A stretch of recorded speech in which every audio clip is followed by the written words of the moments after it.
Someone comes to your penthouse every day. My neighbor's words stopped me cold in the gleaming hallway. I froze. My hidden camera saw nothing for 3 days, until he unlocked the door using the staff-only code. When the detective sent the photo, it wasn't a rival, it was my future brother-in-law, the one who owed me money. They weren't just cheating, they discussed my will and a fatal wine accident. I set the stage like a charity announcement. They thought they were ending my story, but the spotlight found them instead. My name is Lucy Fox. I am 34 years old, and I own Northlight Studios. The elevator ride to the penthouse is usually my decompression chamber, the silent ascent where the chaos of the studio floor fades into the hushed altitude of the granite crest. Tonight, I failed to decompress. My head was still in the desert.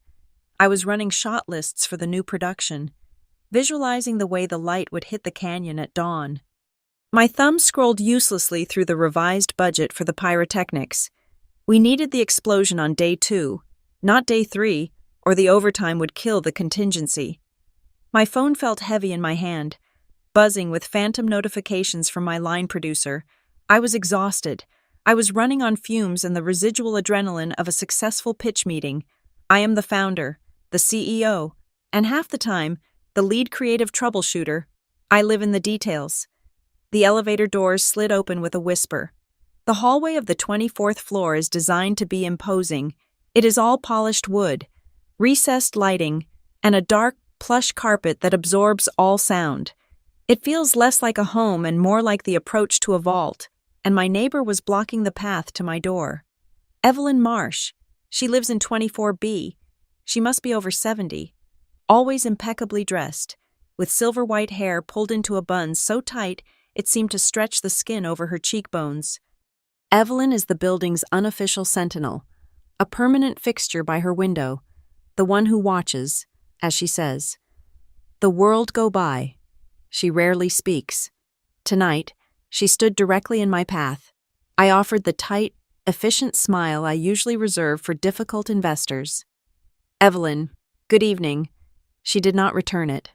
Her eyes, pale and sharp, scanned my face. She looked at the briefcase in my left hand and the phone in my right. You have been away, Ms.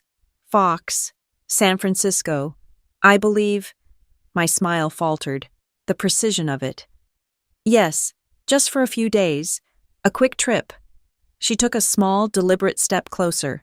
The air in the hallway suddenly felt degrees colder. The recessed lights overly bright. Sterile. Someone comes to your penthouse every day when you are absent. Her voice was low. Not a whisper, but a dense, factual statement. It landed in the silence between us like a dropped weight. I tried to laugh. The sound came out wrong, a dry puff of air. Oh, Evelyn, that's just the staff. Facilities, maybe housekeeping. You know how this building is. He is not staff, she stated. Her gaze did not waver. He is young. He wears a black coat.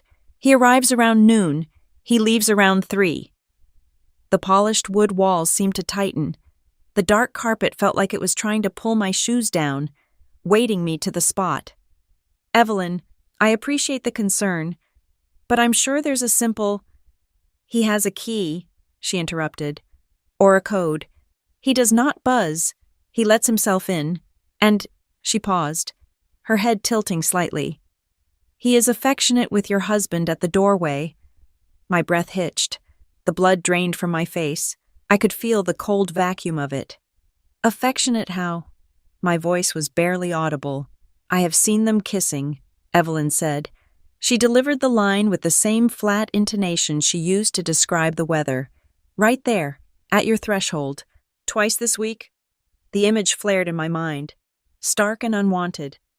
The desert shoot, the explosion budget, the pitch had all evaporated. There was only this cold, bright hallway and this old woman delivering a verdict. My mind raced, cycling through logistics, through data. The code? The penthouse door has a biometric lock and a secondary staff code. I set that code myself. Only 2 people on Earth know it. Me and Dylan Cross, my husband of 14 months, 36 years old. A B-list actor finally getting callbacks. A man whose ambition I had always mistaken for drive. His schedule, I reminded myself, has been insane. He is always training, always meeting with coaches, always on the grind. I forced the corporate smile back onto my face. It felt like a mask made of cracked porcelain. Evelyn, thank you for letting me know. I am sure it is a misunderstanding. A new assistant. Perhaps I will look into it. She studied me for another long moment, assessing my performance. She seemed to decide I was sufficiently warned. She nodded once, a stiff, bird-like motion, and retreated into the shadows of her own doorway. I stood alone in the hall for a full minute. The silence was absolute. I looked at my own door. 24A. It looked alien, hostile. My hand was trembling as I pressed my thumb to the scanner. The lock clicked open with its usual polite, expensive sound. I pushed the heavy door open. The apartment was not as I left it. The lights were dimmed. Low jazz, Coltrane, was drifting from the ceiling speakers. The air was thick with the scent of a vanilla bean and sandalwood candle. It was Dylan's favorite. I always found it cloying. And there, on the kitchen island, set perfectly on the white marble, were 2 glasses of Pinot Noir, poured, breathing, waiting. "Lucy, is that you, baby?" Dylan emerged from the hallway that led to our bedroom. He was wearing gray sweatpants and a soft white t-shirt that clung perfectly to the muscles he spent 8 hours a day honing. His hair was perfectly messy. He glowed with a post-workout sheen. He looked beautiful, and suddenly, completely unfamiliar. "Hey," he said, gliding toward me. His smile was wide, bright, and utterly practiced. It was the smile he used for auditions, for premieres. It was too smooth. He wrapped his arms around me, pulling me into a hug that felt more like a capture. I went rigid. He kissed my temple. "How was the meeting? Did you destroy them?" I tried to smell him. Soap. His specific, expensive soap. Nothing else. No strange perfume. No other scent. I pulled back gently. The meeting was fine. "We got the funding."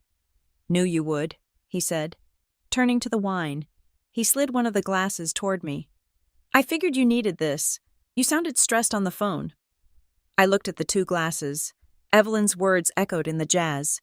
"He arrives around noon. He leaves around 3, kissing at the threshold."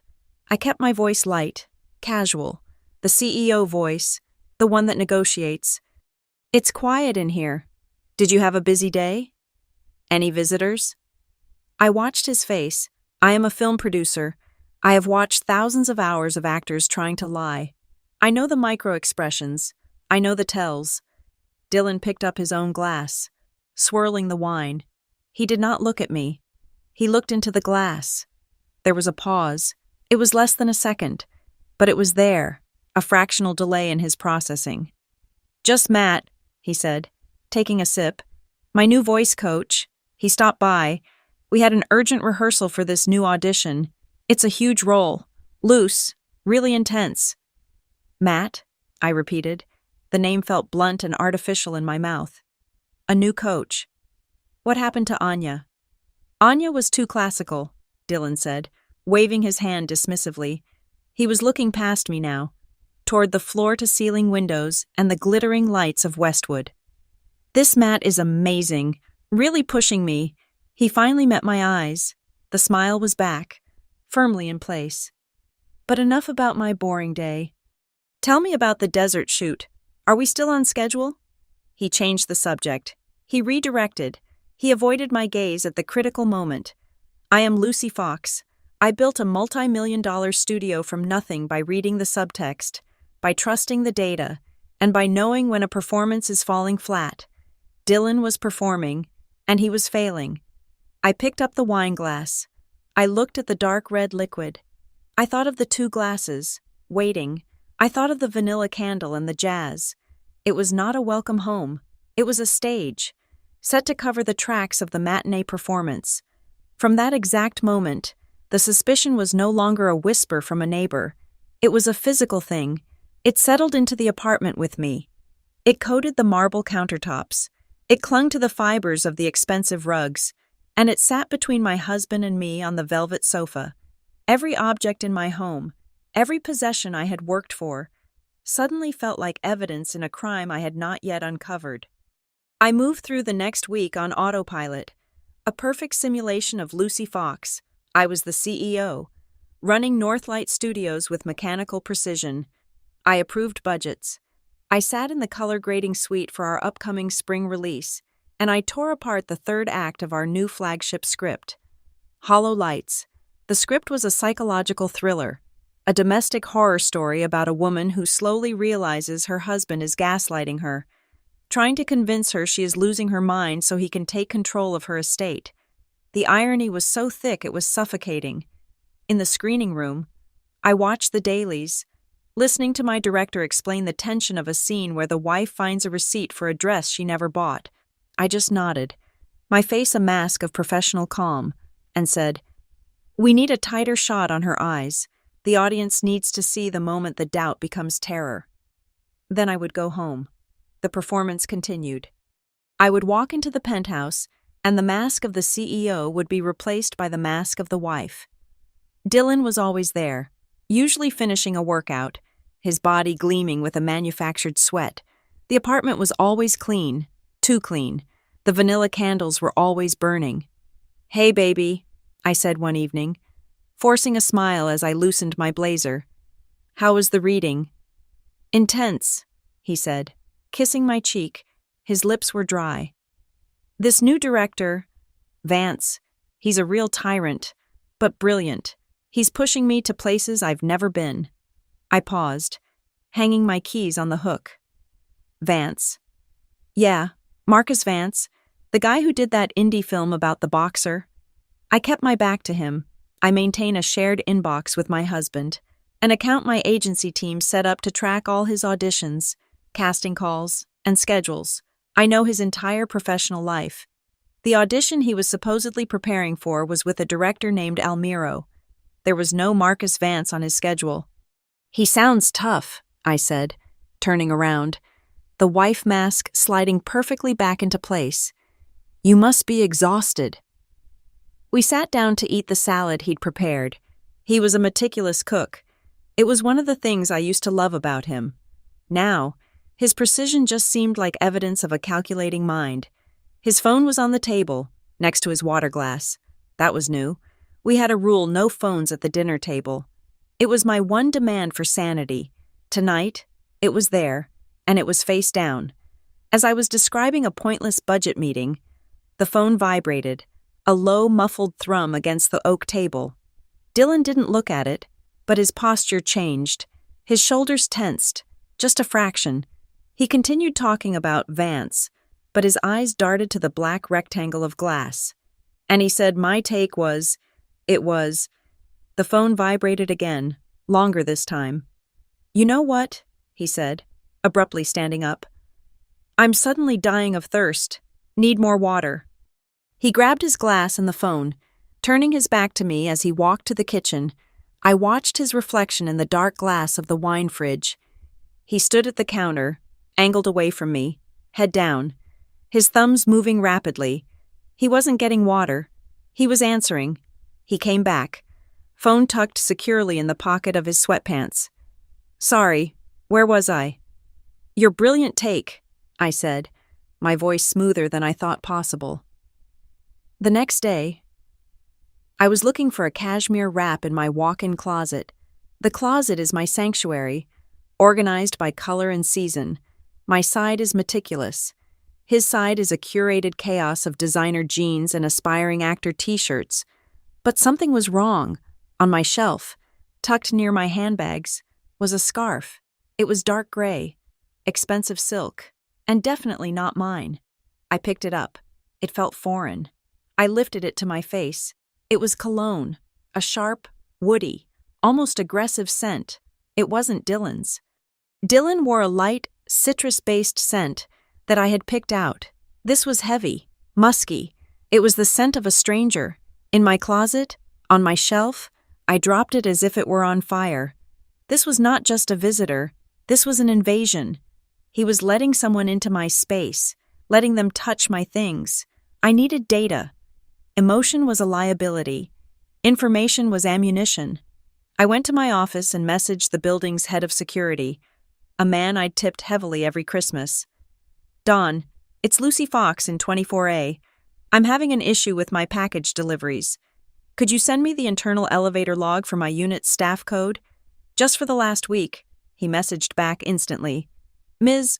Fox, our privacy policy requires a signed authorization from the primary resident to release those logs. I am the primary resident, I typed. Send the form. I'll have it back to you in 5 minutes. I signed the digital authorization and sent it. 30 minutes later, a PDF landed in my inbox. It was a spreadsheet, timestamps, dates, and the code Penthouse Staff 24A. My finger traced the lines. While I was in San Francisco, Monday, 12:03 p.m., entry, Monday, 3:18 p.m., exit, Tuesday, 12:17 p.m., entry, Tuesday, 3:09 p.m., exit. Evelyn hadn't been watching the world go by. She had been watching my world fall apart. The entries were consistent. Midday, 3-hour blocks. That night, Dylan made his first critical mistake. We were on the sofa, ostensibly watching a movie.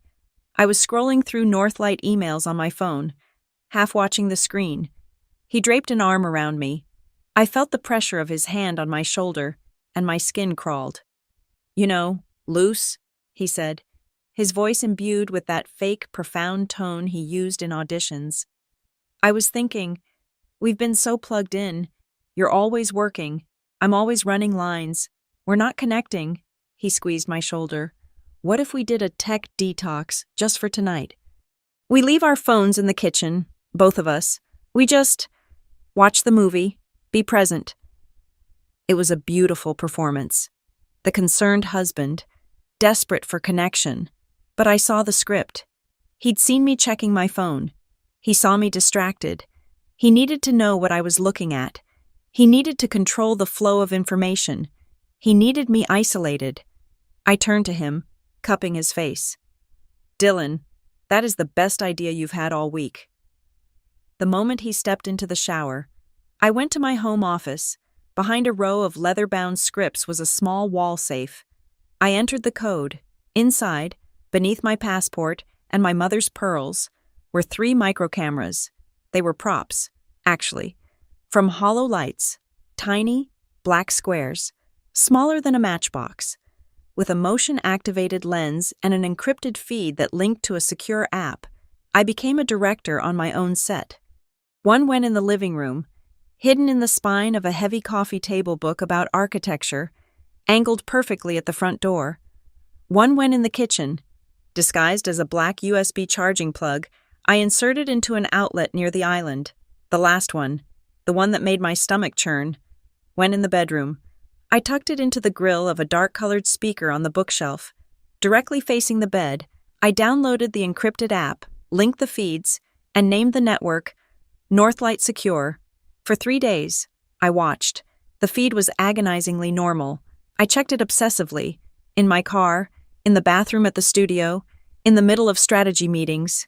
Day 1, Dylan, alone, doing push-ups in the living room. Dylan, alone, reading his script aloud to an empty room. Day 2. Dylan, alone, making a smoothie. Dylan, alone, taking a muted FaceTime call. He was laughing, animated, but the audio from his end was off. Day 3. Nothing, just footage of an empty, silent penthouse. I started to crack. Was I the one in the thriller script? Was I the wife losing her mind? Had Evelyn been mistaken? Was the scarf a fluke, left by a dry-cleaning mix-up?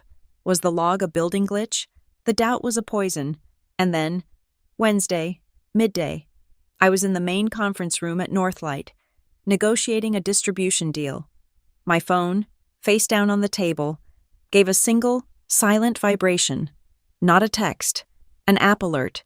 Northlight Secure motion detected. Living room. My blood turned to ice water. I held up a hand to the distributor. Excuse me. One moment. I need to take this. I walked out of the conference room, down the hall, and into the privacy of the executive bathroom. I locked the door. My hands were shaking so badly I almost dropped the phone. I opened the app. The feed from the living room camera flickered to life. The audio was crystal clear. The front door was opening. A man stepped inside. He was tall, wearing a black coat, just as Evelyn had described. A dark baseball cap was pulled low, shadowing his face. He didn't hesitate. He didn't look around. He walked in as if he owned the place, typing a code into the main alarm panel to disarm it, the staff code. My phone vibrated again. A different notification. A text message. I swiped down. It was from Dylan. "Hey, baby. This workshop is running super long. Director is a slave driver. Going to be late tonight. Don't wait up. Love you." My eyes snapped back to the camera feed. The man in the black coat was in my living room. He tossed his keys onto my marble island. He looked up, directly toward the bedroom. The app flashed again. Motion detected. Bedroom. He was walking toward my bedroom. Dylan was lying, and the man was in my house, right now. I didn't go back to the meeting. I walked out of the Northlight Studios building, got into my car, and drove. Not to the Penthouse. Never to the Penthouse. I drove to Sage Porter's office in Century City. Sage is my best friend, but she is also the most feared entertainment lawyer in Los Angeles. She handles contracts, intellectual property, and high-stakes corporate warfare. She understands the enemy. I sat on the white leather sofa in her 40th floor office, the city smog glittering below us. I did not cry. I did not raise my voice. I placed my phone on her glass desk. I played the living room camera feed. I showed her the timestamp. Then I showed her the text message from Dylan. Time-stamped 1 minute later. Sage watched the man in the black coat walk into my bedroom. Her expression, usually warm and quick to laugh, hardened into a cold, analytical mask. "Infidelity is messy, loose," she said, her voice quiet. "But this, the staff code, that's premeditated. That's unauthorized access. That's a breach." "Evelyn Marsh saw them kissing at the door," I said. My voice was hollow. "Twice." Sage looked at the dark screen of my phone. "Evidence before emotion," she said, recycling our old mantra. "You're handling this exactly right. You don't need a lawyer right now. You need a ghost. I have the best one." The next morning, I was in Burbank. The coffee shop was a dive. The vinyl on the booth seats cracked. The air thick with the smell of stale coffee and industrial cleaner. It was the perfect place to be invisible. He slid into the booth opposite me. Sage had only called him Frank. He looked like a burned-out community college professor, maybe 55, wearing a frayed polo shirt and wire-rimmed glasses. He looked harmless. "Frank Halverson," he said. His voice was gravel. He didn't offer a hand. "Sage says you have a pest problem." "My husband is cheating on me," I said. Frank just sipped his black coffee. "That's 90% of my business. The other 10% is fraud." "I think this might be both," I said. I laid out the facts. The neighbor, the staff code, the timeline, the camera footage. The text message from Dylan. The man in the black coat. He listened, his eyes never leaving mine. He absorbed the information with a stillness that was unnerving. When I finished, he reached into a beat-up leather messenger bag and placed several items on the Formica table. A telephoto lens the size of a water bottle. A single black cufflink. He tapped it. Button mic, high gain, good for 20 feet. A small, gray magnetic box. GPS relay and plate reader. Sticks to the chassis. "I need to know who he is," I said. "The man in the cap." Frank nodded slowly. "The boyfriend is usually the key. The husband is just the access point. I'll need your husband's schedule, his car, his habits, the name he's using for this coach." "Matt," I said. Frank almost smiled. "It's never Matt." He slid a one-page document across the table. A retainer agreement. I read the fine print. Scope of work. Legal surveillance and observation. No unauthorized entry. No electronic interception prohibited by state law. Weekly reports delivered via encrypted server. I signed it. I transferred the retainer from my phone. "I need this fast. Frank, you won't even know I'm there," he said. And just like that, The gear vanished back into the bag. He was gone, melting into the Burbank morning. I went back to my life. I went home to Dylan. I played the part of the overworked, slightly distant wife. He played the part of the attentive, ambitious husband. He apologized for his late nights, blaming the tyranny of his new workshop. I kissed him. It felt like kissing marble. The first report arrived 3 days later, a secure link in a blank email. Subject Dylan Cross. Day 3, 11:45 a.m. Subject departed residence. No meeting with any individual matching Matt profile. 12:20 p.m. Subject arrived Equinox, West Hollywood, 2:10 p.m. Subject departed Gym, proceeded to Granite Crest Service Bay. 2:18 p.m. Subject met unidentified male UM at service elevator. Proceeded to Penthouse. I clicked the attachment. Image/Sowa JPG. A grainy, long-distance shot. Dylan, in the concrete service bay, looking over his shoulder, and the man, black coat, baseball cap, back to the camera.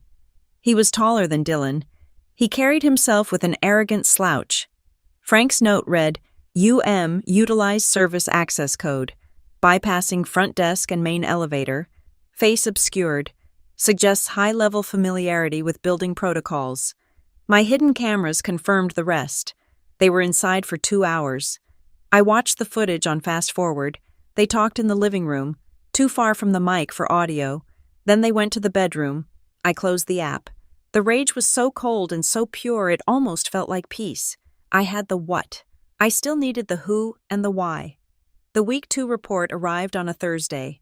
I was in my office at Northlight, supposedly reviewing a budget for hollow lights. I locked my door. Subject Cross UM. 1:30 p.m. Subject and UM departed Granite Crest separately. Surveillance followed UM. 2:15 p.m. UM met. Subject at Juniper Slate, downtown LA. My blood slowed. Juniper Slate. That wasn't a lover's tryst. That was a business meeting. An expensive one. I clicked the image file. Image/09 JPG. They were in a dark booth. Frank must have been at the bar. The man in the black coat had taken his cap off. He was leaning forward, talking, his profile illuminated by the light from his phone. Image JPG. He laughed at something Dylan said. He turned, looking toward the bar. Full face.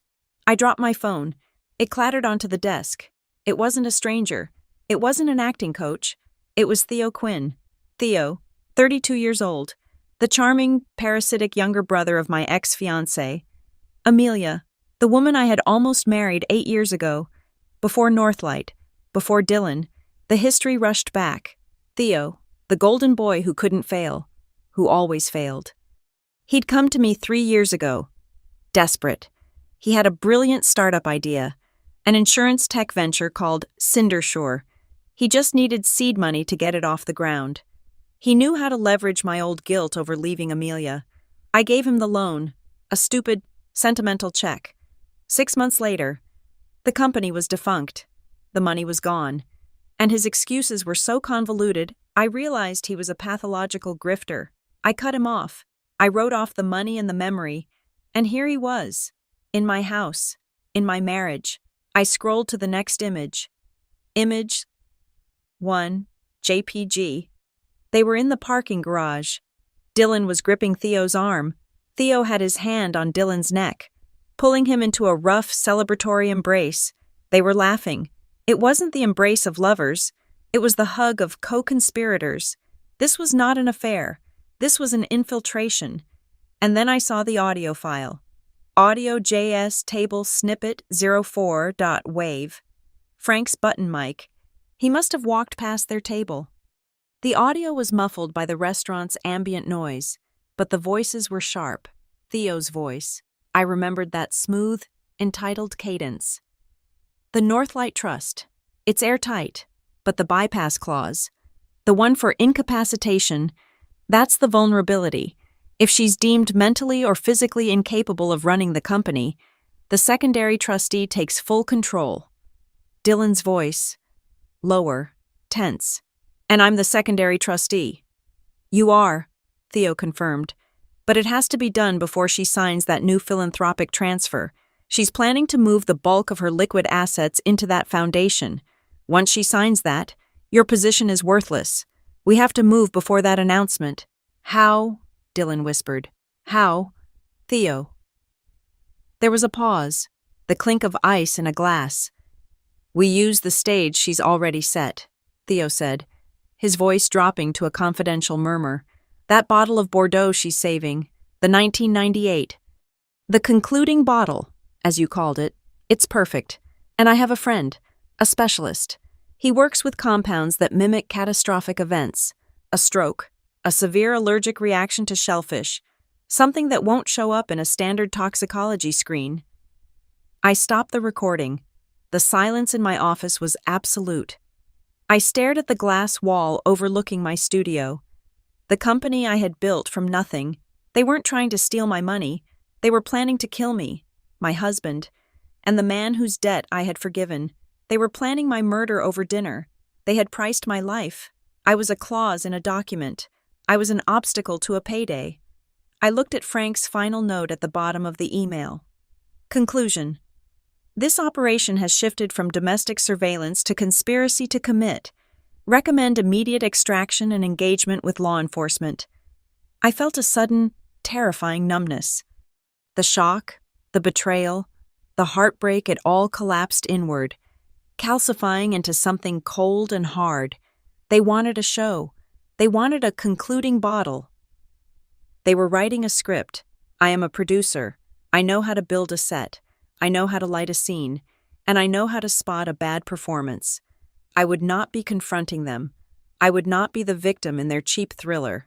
I would be the director of their final act. I picked up the phone and dialed Sage. Sage, it's worse. It's not an affair. It's conspiracy to commit murder. I need you to set up a meeting, not with a divorce lawyer, with the LAPD. Sage didn't take me to a standard LAPD precinct. We drove to a discreet office building in Los Feliz, the kind with mirrored windows and no clear signage. The detectives we met were not in uniform. They were in suits. Detective Karras was the lead, a woman in her 50s with eyes that had seen every possible variation of human greed. Her partner, Detective Chen, was younger, all sharp angles and data analysis. We sat in a windowless room. I was the CEO making a pitch. Here is the timeline, I said, my voice steady. I laid out Frank's initial report, the elevator logs, the testimony from Evelyn Marsh, the internal camera footage of Theo Quinn entering my home with a staff code my husband provided. Chen typed, his fingers flying across a ruggedized laptop. Karras just watched me. That's a high-level marital breach. Ms. Fox, Karras said, her voice flat. It's grounds for a very lucrative divorce. It's not, however, a police matter. This is, I said.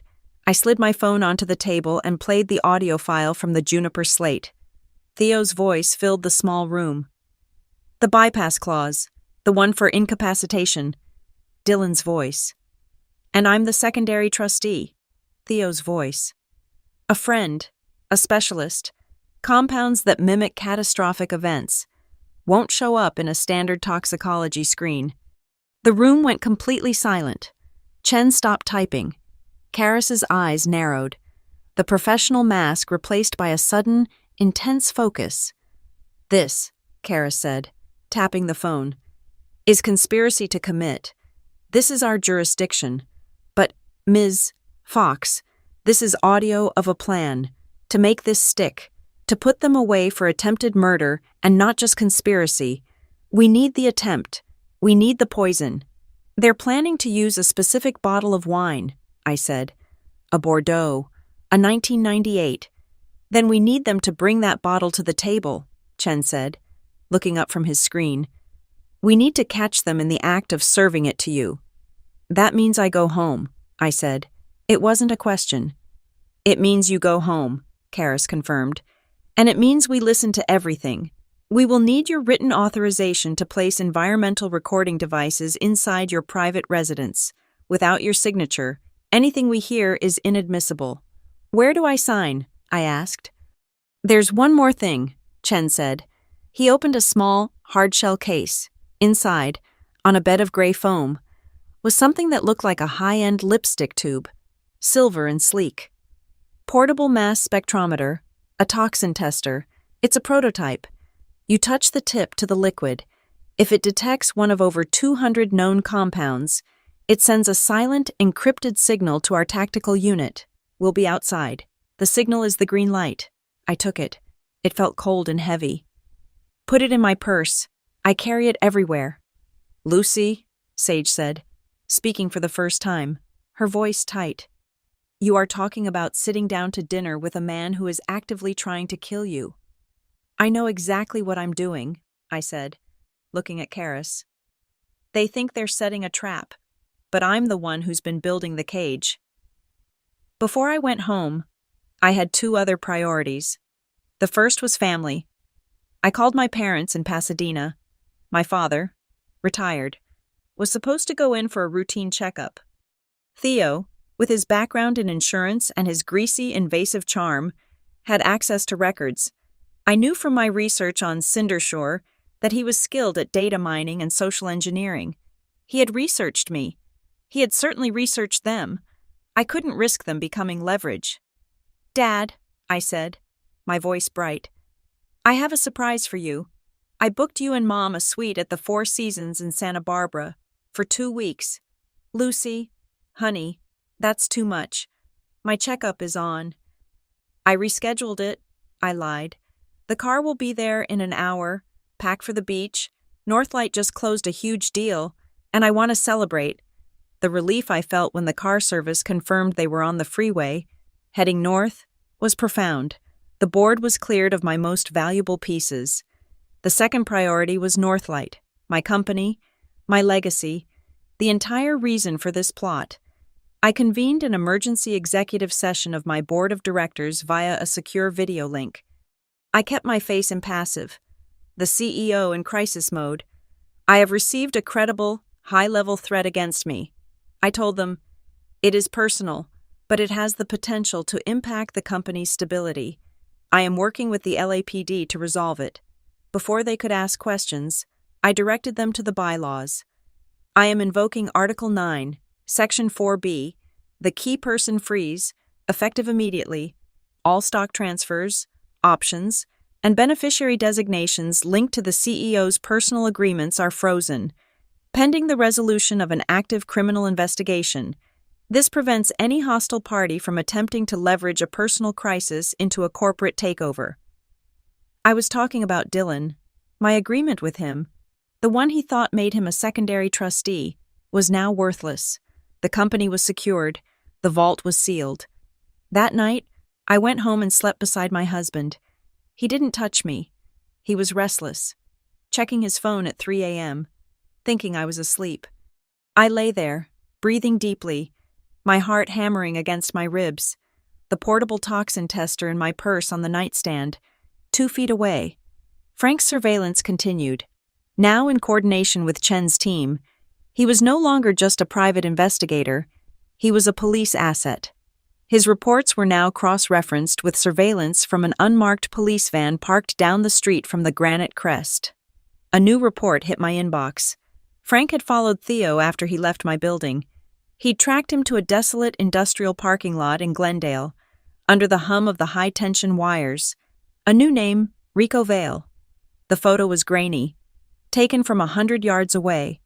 A man with a long arrest record for narcotics and black-market pharmaceuticals. Theo was handing him a thick manila envelope. Rico Vale was handing Theo a small, dark box. Then came the audio. Frank had planted a bug on Theo's car. It was a phone call. Theo to Dylan. The medicine is ready, Theo's voice said, slick and confident. It's clean, untraceable. When? Theo, when? Dylan's voice was tight, cracking. He was losing his nerve. Soon. Just be ready with the wine. She likes Pinot, right? Make sure she drinks the Pinot.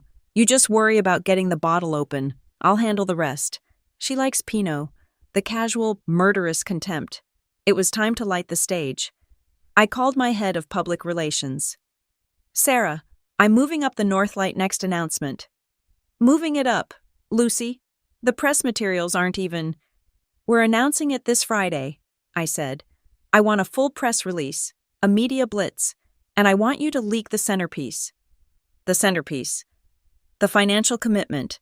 I am personally endowing the fund with a significant portion of my liquid assets. I want that detail leaked to Variety by tomorrow morning. Lucy, she said, stunned. That's huge. Are you sure you want that number public? I'm positive, I said. Leak it and make it look like a mistake. The next morning, I was in the kitchen when Dylan saw it. I was making coffee, my back to him. He was at the island. Scrolling through his phone, I heard the sound. A sharp intake of breath. I turned. He was staring at his screen, his face the color of ash. He was reading the Variety push alert. Exclusive, Lucy Fox to shift majority of assets into new Northlight, next foundation. Luce, he said, his voice strangled. Have you seen this? I feigned annoyance. Damn it, Sarah leaked it. It wasn't supposed to be public for a week. Your assets, he stammered. The majority. It's just moving money around. Dylan, I said, waving it off. It's for the foundation, for female filmmakers. His mask was gone. The handsome, ambitious actor was replaced by a terrified, cornered animal. I have to go, he said, grabbing his gym bag. The workshop. Vance. He fled. 2 hours later, I checked the secure feed from the living room camera, which was now feeding directly to the LAPD van. Dylan was pacing the penthouse. He was frantic. His phone buzzed. A text from TQ. I watched my husband read the words. I could read them too. On the monitor Chen had set up for me in a secure room at the studio. They leaked it. She's moving the money. It's now or never. We have to do it sooner. I picked up the police-issued burner phone and texted Detective Karras. The bait is taken. They're accelerating. Karras's reply was instant. We're in position. We're waiting for the signal. The bottle on the table. Use the tester. I went about my day. I held a 3-hour meeting on the poster art for Hollow Lights, arguing over the kerning of the title. I sat in on a casting session. I returned emails. That night, I went to my yoga class. I moved through the poses, downward dog, warrior 2. My body felt like a separate entity, a machine I was operating remotely. The instructor's voice was a low drone.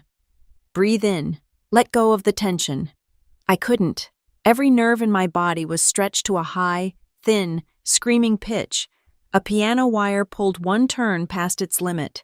Waiting for the sound of a corkscrew, the lobby of Northlight Studios was a supernova of light. I despise press conferences. I find them inefficient, a gaudy performance of ego and optics. But today, the performance was the entire point. I stepped up to the podium. The new logo for the Northlight Next Foundation projected on the enormous screen behind me. It was a stylized camera lens, refracting a spectrum of light. The bank of microphones looked like a metallic forest. The air was hot. The flashes from the press corps were blinding, popping like tiny, silent explosions, turning the room into a flickering strobe. I waited for the noise to settle. I am practiced at this. I am a director in these rooms, not a subject. Good morning, I said, my voice carrying cleanly over the PA system. I'm here today to officially announce the launch of Northlight Next. I laid out the mission. I talked about empowering the next generation of female and underrepresented filmmakers. I talked about the systemic barriers in our industry. I used all the right words: opportunity, infrastructure, changing the narrative, funding the voices that are usually silenced. I watched the journalists scribbling, their faces impassive. This was the appetizer. Then, I delivered the main course. And to ensure this fund has the immediate impact it deserves, I said, leaning slightly into the mics, I am personally endowing it with a significant portion of my liquid assets. The room exploded. It wasn't just camera shutters. It was a collective gasp, a surge of shouted questions. The Variety reporter who had run the exclusive leak, a man I'd personally given the scoop to via my PR head, got the first question. He stood up, his voice booming. Ms. Fox, the leak this morning suggested you're transferring the majority of your personal assets. That's a massive move. Why this? And why now? I smiled. It was the smile I reserve for hostile negotiations, the one that shows teeth.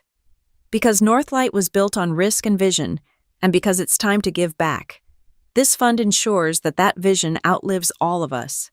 Lucy, another reporter shouted, is the company stable? Is this an exit strategy, Ms. Fox? How will this affect your Q4 slate? Are you selling?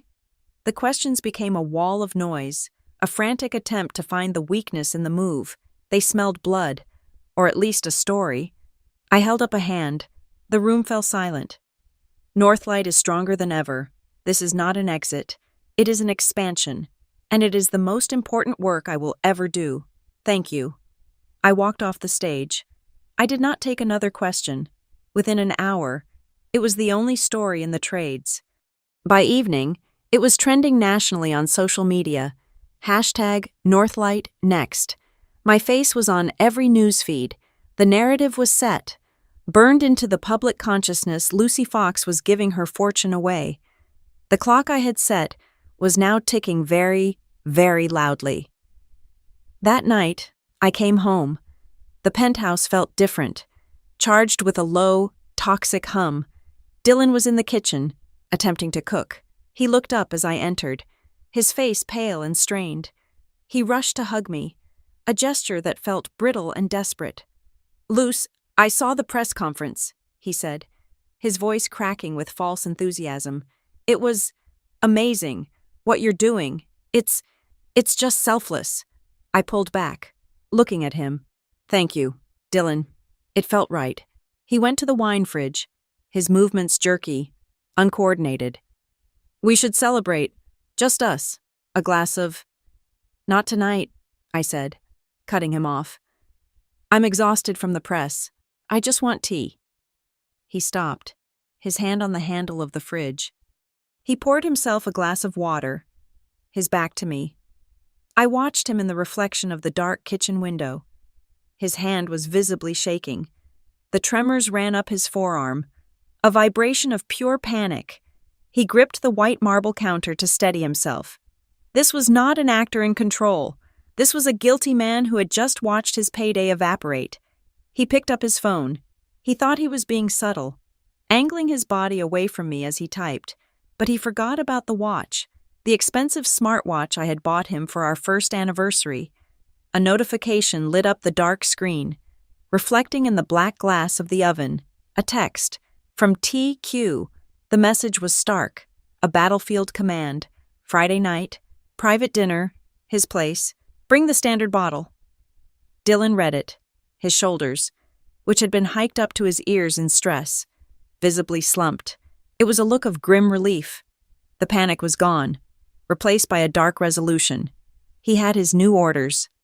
He turned back to me, the mask of the loving husband snapping back into place, albeit poorly. The smile didn't reach his eyes. "Actually, baby, you know what?" he said, his voice suddenly too smooth. "Theo called earlier. He saw the news.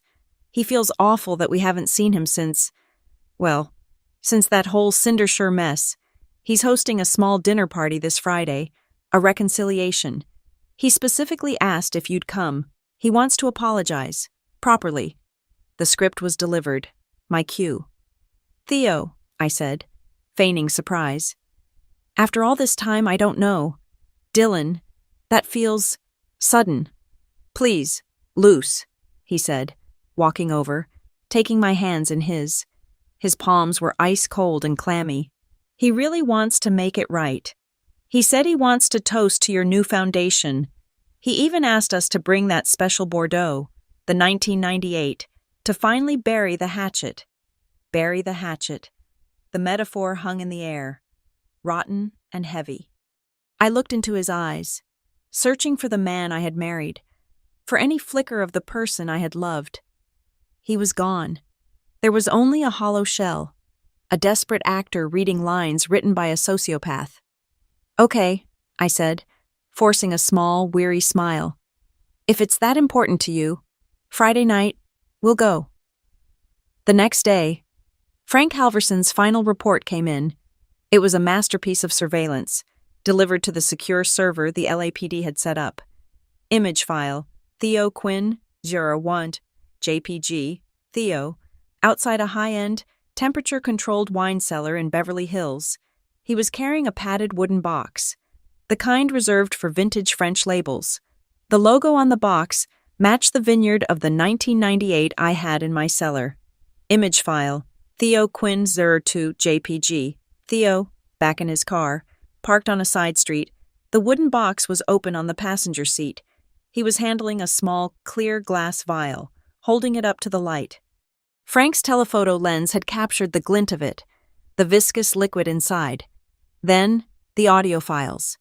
Karras's team had escalated.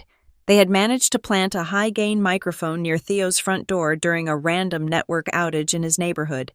This file was Theo, on the phone with his supplier, Rico Vale. "It's in the bottle," Theo asked. "Mixed perfectly." Rico's voice rasped. "The cork is resealed. Looks pristine. She drinks one glass. She'll feel nauseous, dizzy, a second. She'll have a splitting headache. If she finishes the glass, she'll have a coronary event within the hour. Massive stroke. Looks just like a natural, high-stress cardiac arrest. Clean. Untraceable by a standard coroner." My stomach clenched. They had researched it. A stroke. For a high-powered CEO who just made a massive financial move. It was the perfect cover. A second audio file. This one was a call between Theo and Dylan, just after Dylan had secured my agreement to attend the dinner. "It's set," Theo said, his voice crisp and victorious. "She's coming. You just remember the plan. You pour, you give her the first glass, and whatever you do not let them switch glasses. Her glass is the only one that matters. You handle that one small detail, and by morning, you're the CEO of Northlight." I forwarded the entire package to Detective Karras. My police-issued burner phone rang 2 seconds later. It was Karras. "We have it all, Ms. Fox. The location, the weapon, the motive, the means, the conspiracy. We are green-lit. Full tactical setup." "Friday night," I said, my voice cold. 8 p.m., his house in Laurel Canyon. "My team will be in place by 6, she replied. "We'll have unmarked units at the top and bottom of the canyon road. No one gets in or out. But Lucy, we still need the final piece. The audio is gold, but the physical evidence is the nail. We need the toxin at the party. We need you to use the tester. The positive signal is what authorizes entry. It's the moment we move." "I understand," I said. "I'll give you the signal." Friday evening, the air in Los Angeles was thick and still, the sky a bruised purple. The sun was setting, casting a sickly yellow light over the city that promised fire. I was in my walk-in closet. Dylan was in the shower, singing. The sound was obscene, a cheerful tune rattling in the space where a man used to be. I selected my costume, a black silk jumpsuit, elegant, simple, professional. It screamed director. I affixed the pin camera, disguised as a small, avant-garde silver brooch, to the lapel. I threaded the hair-thin wire for the lapel mic under the fabric, the battery pack small and flat against my spine. I checked the connection to the burner phone, hidden deep in the lining of my purse. Next to the burner phone was the silver lipstick tube, the toxin tester. My burner phone buzzed, a secure text from Sage. "I'm at the consulting dinner at the Chateau Marmont, 1 mile away. I have eyes on the canyon road. Chen is with me in the car, monitoring your audio feed live. Sage, my lawyer, my friend, posing as a fund advisor at a fake dinner, acting as my eyes and ears." My personal phone buzzed, a text from an unknown number. "He just left. He was carrying a large tote bag, the kind for wine. Be careful. Dear. E. Marsh, Evelyn, my sentinel, my neighbor." She had seen him leave. She knew. Dylan emerged from the bedroom, dressed in a dark, expensive-looking cashmere sweater. He looked handsome, groomed for a premiere. He was holding the dark canvas tote bag, the wine bottle inside making a muffled clink. "Ready, baby?" he asked, his smile strained. "We shouldn't be late." I looked at my reflection in the full-length mirror. My face was calm. My eyes were clear. The pin camera was invisible. I was not a victim walking into a trap. I was a director, wired for sound, walking onto my own set, ready to call action. "Let's go," I said. We took my car. He wanted to drive. I said no. "You've been drinking," I lied. "I'll drive." I was in control. I drove us up into the winding hills of Laurel Canyon. The lights of the city spread out below us like a carpet of diamonds. It was beautiful, a glittering, indifferent audience. Dylan was silent, staring out the window, rehearsing his final scene. I turned onto the steep, narrow road that led to Theo's house. I saw a parked gardener's van dark. No logo. I saw a cable repair truck 2 streets down. Karis's team. They were here. I pulled up to the security gate. The house was a monument to bad taste, all white stucco and sharp glass angles, perched precariously on the hillside. The dawn of revenge was breaking. I was about to give the performance of my life. I pressed the button for the intercom. The final scene was about to begin. The gate buzzed open. I drove the car into the driveway, which was dramatically overlie, casting harsh shadows from the imported olive trees. We were the last to arrive. Theo's house was a sterile box of glass and white stucco, a monument to unearned confidence. Inside, the atmosphere was designed to be impressive, but felt hollow. The lighting was warm, almost yellow, catching the condensation on ice buckets filled with oysters. A long, dark wood table was set for dinner, laden with expensive cheese boards, charcuterie, and bowls of seafood. Tall, flickering candles cast dancing, unstable light across the room, and the guests. It was a sparse collection, maybe 6 or 7 people. They were all strangers, vaguely attractive, dressed in expensive casual attire. They laughed too loudly at Theo's jokes. They were friends from the insurance industry, he announced, gesturing vaguely. They were extras, set dressing, hired to provide the backdrop of normalcy for a murder. Theo glided toward us, his arms open, a vision of fake magnanimity. He was wearing a linen shirt, looking every bit the successful tech founder. "Lucy, you made it. I am so glad." He hugged me. It was a dry, papery embrace. I could smell the sharp, woody cologne from the scarf in my closet. "Theo, it's been a long time," I said, my voice perfectly modulated. The pin camera on my lapel stared past his shoulder. Dylan was hovering behind me, a nervous shadow. He put his arm around my waist, pulling me close. "Hey," he whispered, his lips brushing my ear. The lapel mic would catch this perfectly. "Tonight is for us, for our future." I looked at him. His smile was a rictus of terror. His eyes were not on me. They were locked on the canvas tote bag Dylan had placed on the sideboard. The bottle. His gaze was frantic, drawn to it like a moth to a fatal flame. "Let's have a drink," Theo said, his voice booming with false cheer. He moved to the sideboard, his back to the room, his movements practiced. He turned, and in his hands, he held the bottle, a 1998 Bordeaux, the label pristine. "The main event," he announced to his cast of extras, "a toast to Lucy, to her incredible, selfless new foundation." He was a performer. He held the bottle up to the light. He displayed the label to the room. He ran his thumb over the cork. With a flourish, he produced a vintage corkscrew. He inserted it with surgical precision. There was a low, satisfying pop as the cork slid free. He had rehearsed this. The audio file from Frank's report echoed in my mind. The cork is resealed, looks pristine. I felt the buzz, not a vibration, but a shift in the air. The police tactical team, listening to my mic, would have just heard the pop. They were tensed, waiting. Theo picked up 2 glasses. They were large, beautiful, delicate crystal balloons. "The guest of honor. First," he said, smiling directly at me.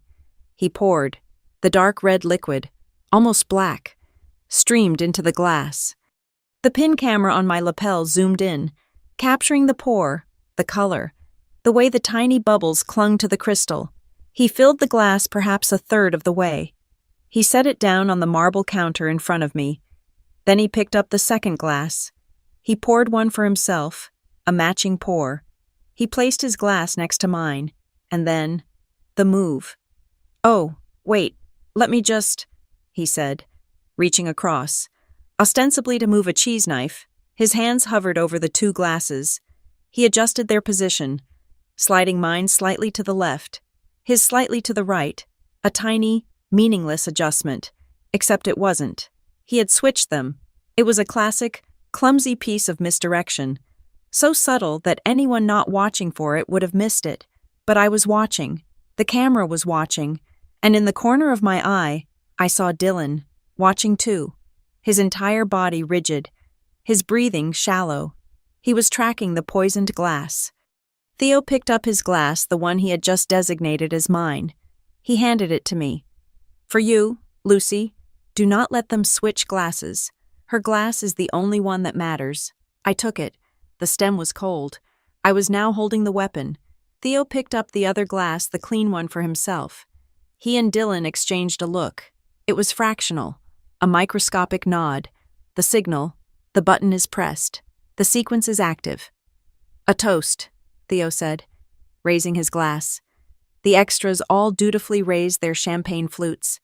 My heart was a fist, beating against the inside of my chest. My hand, however, was rock steady. I raised the glass of poisoned wine. My lapel camera was now inches from the surface of the liquid, capturing a perfect forensic close-up of the tiny, unnatural bubbles, the slight, oily sheen.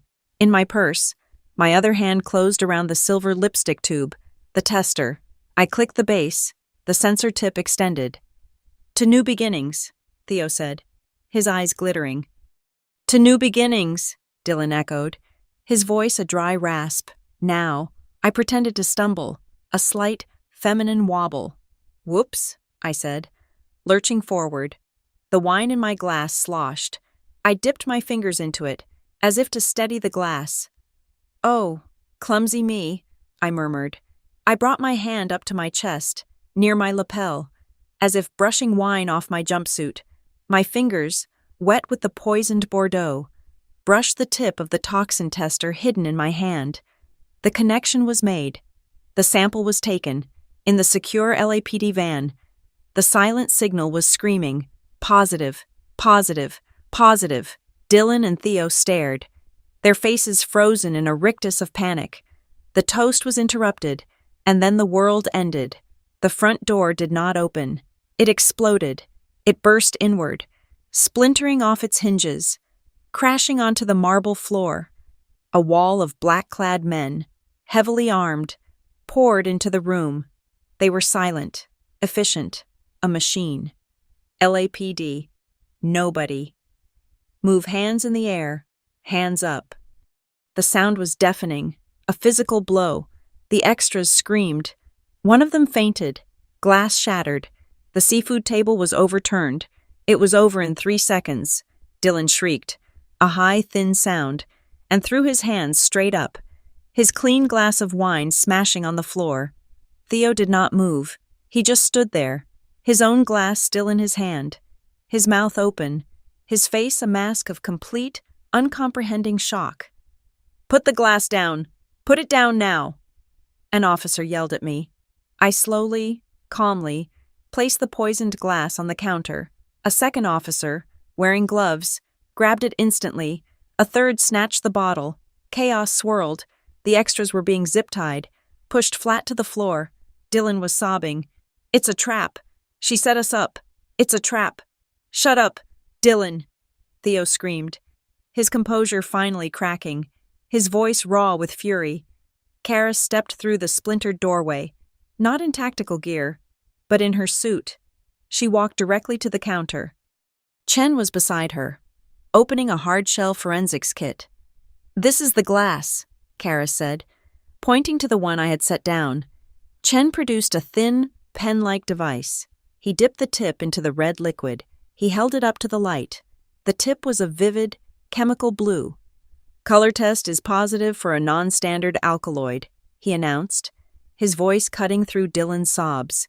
He then pulled out the portable spectrometer, the larger version of the one in my purse. He drew a sample. He injected it into the machine. The machine whirred for a second, then emitted a series of rapid, high-pitched beeps.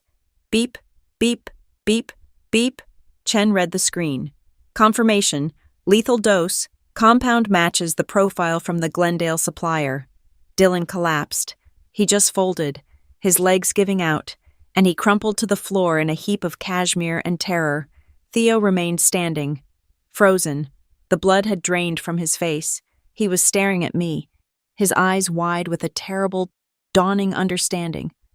He, the grifter, the con man, had been conned. An officer pulled Theo's hands behind his back. The sharp metallic click of the handcuffs was the loudest sound in the room. "Theo Quinn, you are under arrest for conspiracy to commit murder and attempted murder." Another officer was pulling a blubbering Dylan to his feet. "Dylan Cross, you are under arrest for conspiracy to commit murder and attempted murder. You have the right to remain silent." The officer's voice reading the Miranda rights was a dull drone under the ringing in my ears. The evidence was being sealed. The bottle, the glass, the cork, all dropped into plastic bags, tagged, and sealed. The door, or what was left of it, was clear. Sage Porter walked in. She was wearing a sharp, dark pantsuit, her face calm, holding a file. She looked like she owned the building. She surveyed the scene, the screaming extras, the cuffed conspirators, the tactical team. She looked at me and gave a single, imperceptible nod. She walked over to Karis. "Detective," she said, her voice pure business. "This is the signed confirmation. The key person freeze was activated 2 days ago, freezing all assets and signatory powers tied to Mr. Cross. The Northlight Board has been fully apprised." She had just confirmed it. The motive was gone. The company was safe. I hadn't said a word. I just stood by the counter, my jumpsuit unruffled. One of the officers, a woman, had a body camera on her chest. Its green light was blinking, recording everything. I turned and looked directly into its lens. My face was impassive. I did not cry. I did not smile. I let the camera record my silence. I let the evidence speak for me. The truth was now on tape. The scene was locked. The courtroom was a different kind of theater. It lacked the glamour of a studio. All beige, sound-dampening tile and cheap, polished wood, the lighting was fluorescent, unforgiving, stripping all the color from the room, leaving only the stark reality. I sat in the front row, behind the prosecution table. Sage was beside me, her briefcase open, her posture a steel rod. Across the room, they sat behind the defense table. Dylan was unrecognizable. He had lost weight. His skin was a waxy, gray color, and his expensive hair was lank. He wore an ill-fitting suit, his eyes fixed on the grain of the wooden table in front of him. He was a man who had been hollowed out. The performing shell finally shattered. Theo was different. He was alert, his eyes vibrating with a cold, reptilian anger. He met my gaze once. It was a look of pure, unadulterated hatred, not of remorse, but of fury at being outplayed. He was staring at his cuffed hands, flexing his fingers as if trying to will the steel to break. "The people call this hearing to order," the bailiff announced. This was not the full trial. This was the arraignment, the laying out of the state's case, the argument for why this should proceed. The press was packed into the benches behind me, a rustling, scribbling mass. The prosecutor, a sharp woman from the DA's office named Herrera, stood up. She spoke in a voice devoid of emotion, a precise instrument for delivering facts. "The state charges Mr. Quinn and Mr. Cross with 3 primary counts," she began, addressing the judge. "1 conspiracy to commit murder in the first degree, 2 attempted murder, and 3 conspiracy to commit wire fraud and unauthorized access to a computer system, stemming from their plot to illegally seize control of a private corporation, Northlight Studios." Dylan's lawyer, a court-appointed defender who looked exhausted, immediately objected.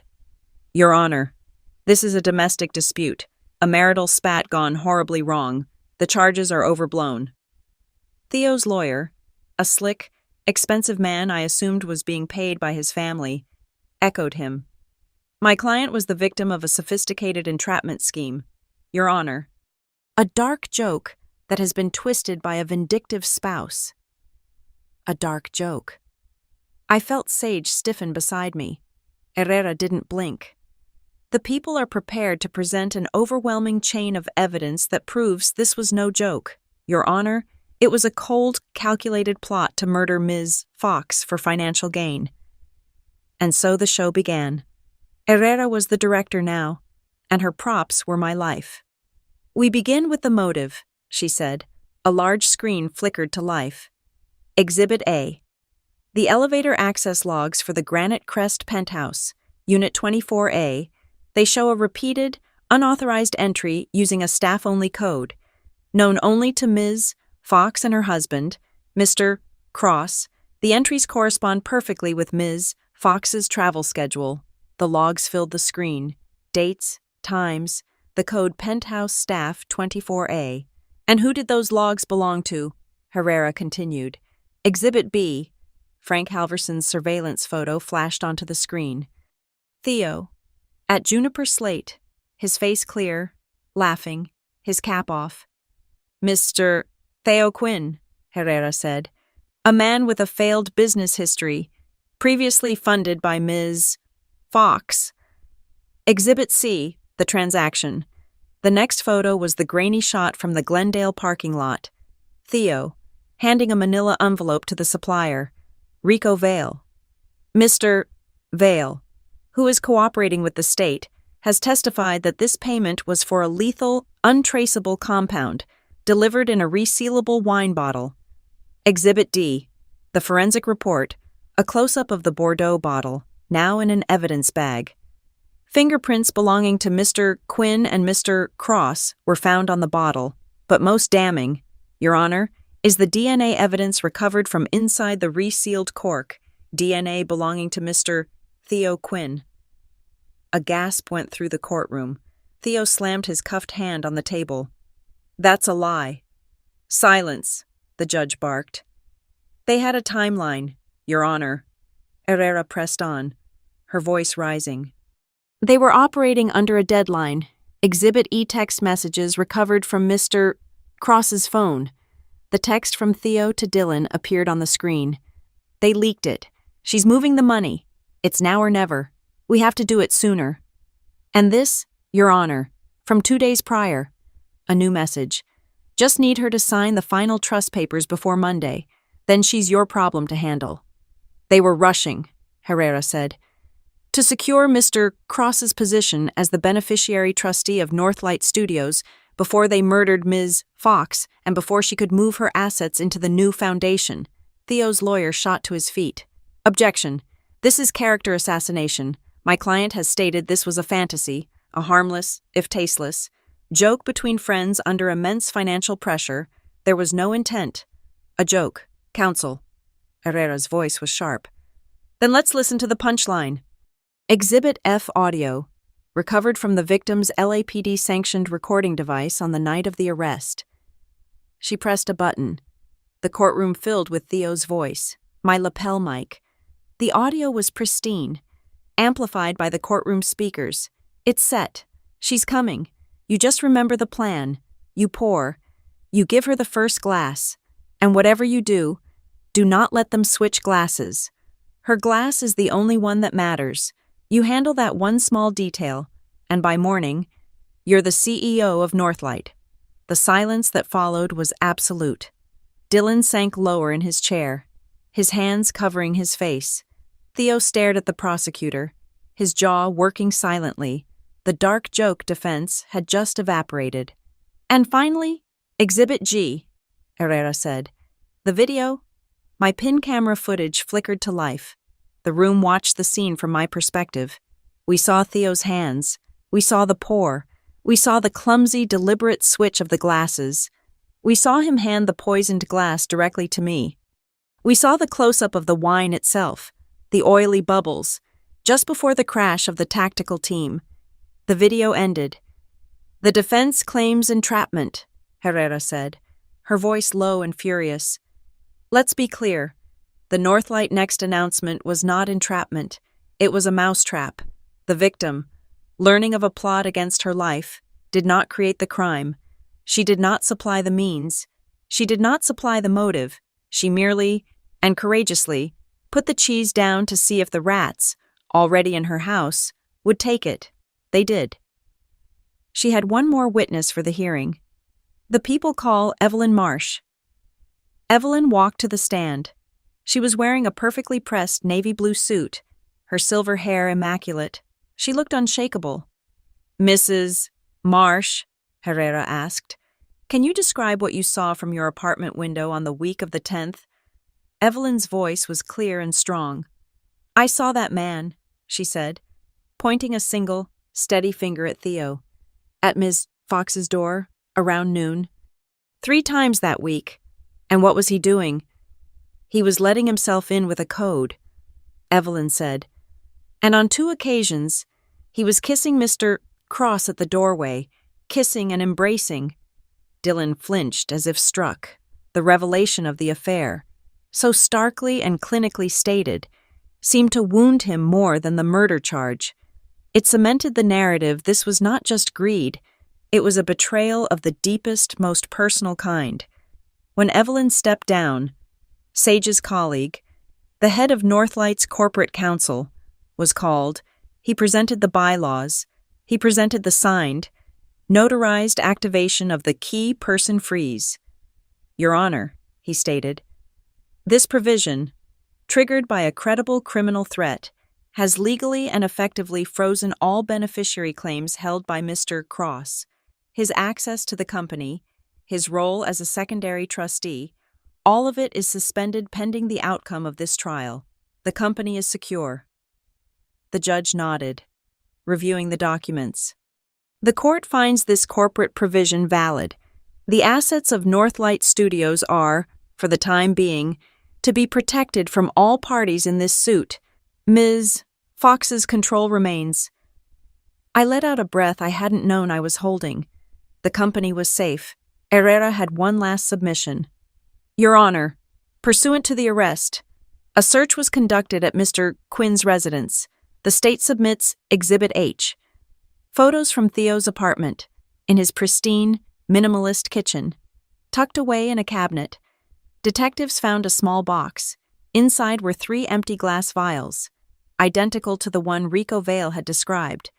And in his laptop's trash bin, a deleted file, a set of instructions, downloaded from a black market pharmaceutical website, detailing how to mix the compound for a delayed, untraceable cardiac event. The defense was silent. There was nothing left to say. The judge looked down at Dylan and Theo. His face was grim. "This court finds the evidence presented to be overwhelming. Bail is denied. A date for the sentencing hearing will be set." It was over, for today. The gavel cracked, and the room exploded. The press surged forward, shouting my name. "Lucy, Lucy, how do you feel?" "Ms. Fox, what will you do now?" I didn't look at them. I didn't look at Dylan as he was led away, his face buried in his hands. I stood up, and Sage put a hand on my back. I walked, my gaze fixed forward, through the storm of flashing cameras. My face a mask of cold, quiet control. I had survived. The trial was over. The victory was mine. All that was left was the sentence. The storm had hit, and I was the only thing left standing. I entered the courtroom on the day of the sentencing. The air was thick, still, and smelled of floor wax and stale perfume. I had chosen my wardrobe with the care of a costume designer selecting the final look for a film's protagonist. It was a minimalist black suit, tailored, severe. My hair was pulled back in a tight, merciless knot. My shoes, flat-soled, made no sound on the polished linoleum floor. I moved in silence. The gallery was packed. This was not just the press. I recognized faces from my own sets. Actors who had delivered lines I had approved for Hollow Lights, a few distribution executives I'd battled for years. Their faces, usually composed for the camera, were slack-jawed, staring, caught in the headlights of a drama more real than anything Northlight had ever produced. They were here to see the finale. They were here to see if I would break. Across the room, Dylan and Theo were led in. They were no longer two men. They were exhibits, dressed in identical orange jumpsuits, the color of violent slash against the beige courtroom. Dylan was hollowed out, his eyes dead, fixed on the floor. Theo vibrated with a silent, toxic rage. "The people call Lucille Fox to the stand to provide a victim impact statement," the bailiff announced. I walked. I felt the weight of every eye on me. The click of the door, the rustle of paper. The only sound was the air moving as I passed. I sat in the witness box. It felt, ironically, like a director's chair. I was sworn in. Herrera, the prosecutor, stood. "Ms. Fox, the court has found the defendants guilty on all counts. This is your opportunity to address the court, and the defendants, directly. Please, tell us what you have experienced." I placed my hands on the wooden rail. I looked forward, at the judge, not at them, not yet. My voice was even. It was cold. It did not tremble. "It began," I said, "with a warning in a hallway, from my neighbor, Evelyn Marsh. Someone comes to your penthouse every day." I recounted the narrative, not the emotional one, but the factual one, the one I had built. Piece by piece, like a film budget, I spoke of the suspicion, the staff code, the doubt. I spoke of the dark gray scarf in my closet that did not belong to me, smelling of a stranger's cologne. I spoke of the hidden cameras, the 3 days of agonizing normalcy, and then the image of a man in a black cap walking into my home, into my bedroom. While my husband texted me lies about a workshop, I described the hiring of Frank Halverson. I described the moment I saw the photograph from the juniper slate, the moment the man in the cap was revealed to be Theo Quinn. I allowed myself, then, to look at him. He met my gaze, his jaw clenched. "I remembered," I said, my voice still level. "The day I gave Mr. Quinn a loan to start his company, I gave it against the advice of my lawyers. I gave it because he was family, or close enough, and I believed that family had an obligation to lift each other up. He took that belief, that obligation, and he sharpened it. He used it as a knife to gain access to my life, and then he planned to use it as a weapon to end it." I saw Theo's lawyer shift, preparing to object, but I was not being speculative. I was stating the facts of the betrayal. "I did not come here today to speak of forgiveness," I continued, my gaze sweeping to the judge. "Forgiveness is a word for accidents, for misunderstandings. This was a plan. This was a production. I am here to speak of limits and of consequences. The defendants saw my life, my company, as a resource to be plundered. When I became an obstacle, they decided on a final, dramatic solution." I turned my head and looked, for the first time, at Dylan. He visibly flinched. He squeezed his eyes shut. He would not look at me. He could not. "My words, my testimony, my very presence here," I said, my voice dropping, "are the consequences. They are the nails being hammered into the floor." Herrera stood. "Your Honor, the people would like to play one final piece of evidence, previously sealed, that speaks directly to the defendant's state of mind." The courtroom speakers crackled. It was the audio from the night of the arrest, my lapel mic, Theo's voice, slick and cold.